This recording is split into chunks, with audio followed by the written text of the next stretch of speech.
নমস্কার বন্ধুরা, কেমন আছো সবাই? আচ্ছা, কচুরলতি খেতে তোমরা কে কে ভালোবাসো? আমার কিন্তু খুব ভালো লাগে। আর সাথে আমাদের পরিবারেরও সবার কিন্তু এই কচুরলতিটা খুব প্রিয় একটা খাবার।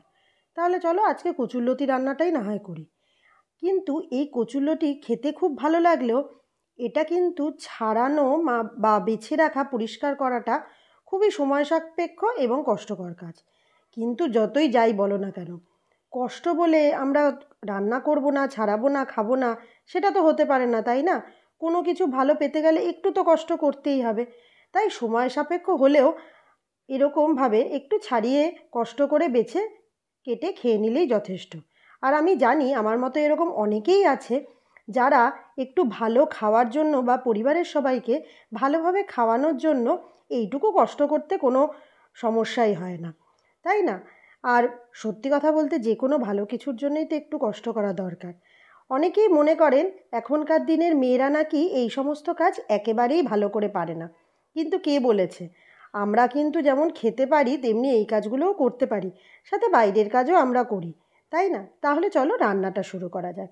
কচুরলতিগুলো একটু আগে সেদ্ধ করে নেব বা অল্প ভাপিয়ে নেব বলতে পারো।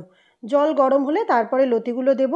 একটু যখন ফুটে উঠবে আর মোটামুটি 40% মতো যখন সেদ্ধ হবে তখন এটা ভালো করে ছেঁকে নিতে হবে। বেশি সেদ্ধ করলে কিন্তু লতি গলে গেলে আর একদম খেতে ভালো লাগবে না। আমি একটা ঝুড়িতে এটা জল ঝরাতে রেখে দিয়েছি। এবার আসি মূল রান্নায়। গ্যাস জ্বালিয়ে কড়াই বসিয়ে প্রথমে সর্ষের তেল এর মধ্যে দিয়ে দিয়েছি। তেলটা যখন খুব ভালো করে গরম হয়ে যাবে দেখব, তখন এর মধ্যে ফোড়ন দেব। ফোড়নে আমি আজকে এখানে দিয়েছি কালো জিরে আর একটা শুকনো লঙ্কাকে 2 টুকরো করে দিয়ে দিয়েছি।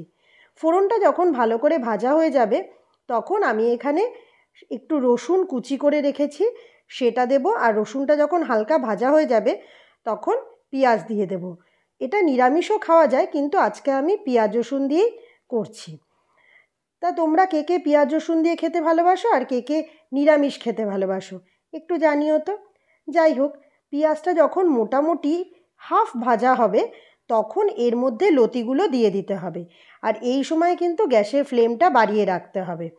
আর আমি এর মধ্যে অল্প পরিমাণে লবণ আর অল্প পরিমাণে হলুদ দিলাম। দিয়ে এটাকে একটু ধীরে ধীরে ভালো করে পেঁয়াজের সাথে ভাজতে হবে। আর গ্যাস বাড়িয়ে রাখতে এই কারণেই বললাম, যদি গ্যাস কমিয়ে রাখো কচুরলতিগুলো কিন্তু ভেঙে যাবে, ভালো করে রান্নাও হবে না, ভাজাটাও হবে না। আর লতিগুলো যখন ভালো করে ভাজা হয়ে যাবে পেঁয়াজের সাথে, কালারটাও একটু চেঞ্জ হয়ে যাবে, মানে ওই ধরো একটু লালচে কালার হবে, তখন আমি এর মধ্যে সর্ষে আর লঙ্কা বেটে রেখেছিলাম আমি এর মধ্যে দিয়ে দিয়েছি। সর্ষে লঙ্কাটা দিয়ে একটু নাড়াচাড়া করে আমি এর মধ্যে অল্প পরিমাণে জল দেব। জল কিন্তু খুব বেশি লাগবে না, তার কারণ কচুরলতিটা কিন্তু মোটামুটি সেদ্ধ করা ছিল আর ভাজতে ভাজতে বাকিটুকুও হয়ে গেছে।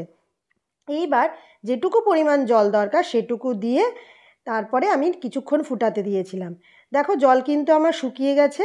এইবার আমি এটা একটু নাড়িয়ে চাড়িয়ে উপর থেকে সামান্য পরিমাণে সর্ষের তেল দিয়ে দিলাম, দিয়ে ঢাকা দিয়ে দিলাম যাতে সর্ষের তেলের ঝাঁঝটা থাকে। আমার লতি রান্না কিন্তু একদম রেডি। এটাকে আমি একটা পাত্রে নামিয়ে নিয়েছি। গরম গরম ভাতের সাথে জাস্ট দারুণ লাগবে খেতে। তাহলে কেমন লাগলো আমাকে অবশ্যই জানিও। আজ তাহলে আসি, টাটা।